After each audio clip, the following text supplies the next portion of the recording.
Alright, what's up? I'm the Kodiak, and I'm wearing battle red today because I'm battling against the world. Even though I'm currently just mainly a sports channel, it is very important for me to get my other ideas out here. And today we're going to be talking about something that has bothered me for pretty much my entire school career. Y'all seriously thought the Kodiak would not talk about English class. So let's get right into it. The reality is, fictional literature is getting more and more useless in the world we live in now. The year of 2020, it does not serve a purpose like it used to. It was necessary at certain points in our civilization just due to the fact that back then there wasn't really a huge way or mass way of spreading ideas like there are now. Technology as a whole has made pretty much any type of literature you can think of absolutely outdated. Very rarely do books that have been released in the modern time period have an impact. I have an entire 800-page book ready to go, and I'm still saying this. In our country, in our culture, in our civilization, in the United States, the most influential books were written decades, if not centuries ago. And for some reason, we still study them today as if they matter as much in our everyday lives. I'm sure all the most successful people have read Of Mice and Men. It is very sad, but I think all the successful people that read that book wasted their time. And don't even get me started on Catcher in the Rye. The only reason people like that book is because, oh my god, the ending is so clever. You give me probably a day and a half, and I could do something similar, if not better. The Catcher in the Rye is a garbage book, and everyone likes it because it's, oh my gosh, like teenage rebellion. Like, no, that is not what rebellion is. It is a terrible depiction of mental health. So when Holden Caulfield gets kicked out of school, he's seen as some influential god.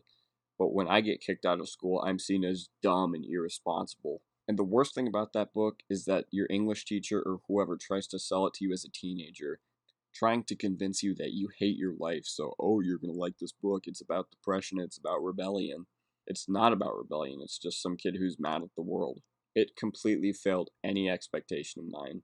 Our sophomore English teacher said that we would read Catcher in the Rye last because she saved the best for last, but I don't know. Turns out people like books about rich white kids complaining. Apparently, that book is so rebellious that it caused assassination attempts of multiple famous people. Reading that book didn't want me to go out or change the world. Being fed up with the system for as long as I can remember did. As far as English being taught in school goes, we should not even be doing it altogether. There is obviously a value in learning proper grammar and punctuation and all that, and yeah, grammar, English, but that's the most important part. And you know why it's the most important part? Because they teach you that when you start in kindergarten. And it's one of the main arguments for teaching English as a subject.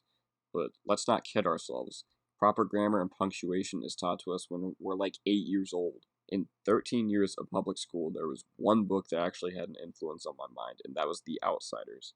People might say, oh, Kodiak just didn't like reading. That is not true. I read nonfiction books about like wealth in insane amounts of quantity. I had the same English teacher for my freshman and senior year of high school. He is one of the best guys I have ever met. But in November 2018, we had to write a 9 paragraph essay over the freaking Canterbury Tales. Tradition is important. Old cultural values should be passed on. The way we're going about it in English class is pure insanity. English class also supposedly exists so kids can be creative with whatever they want to do. Guess what? I would consider myself moderately creative. I wouldn't be making this video right now if I weren't. I credit absolutely none of my creativity to English class. What's the quickest way to exhaust kids and make them apathetic about shit they actually care about? Force them to create paragraph after paragraph after paragraph to the point where it gets tedious, and the only thing they care about is passing the class. The reason English class sucks so bad is because it is probably the only class in high school where you actually have to put in a variable amount of effort. You can't BS it. You either know the book or you don't. Nobody cares about what we learn about anyway. That's just the world we live in. That's just a fact.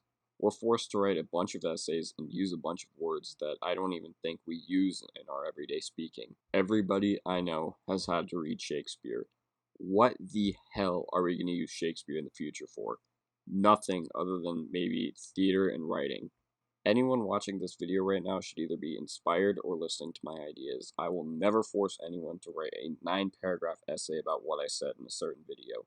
Instead of going to school and studying Kroc, Zuckerberg, Bezos, we are going to school and studying Shakespeare, was alive 700 years ago in England, and let's be honest, doesn't even use a language that is suitable in our everyday lives, and a style of writing that, let's be honest, nobody uses anymore and nobody will ever use again, unless they're trying to replicate what he's doing. And let's not kid ourselves, there will never be another Shakespeare.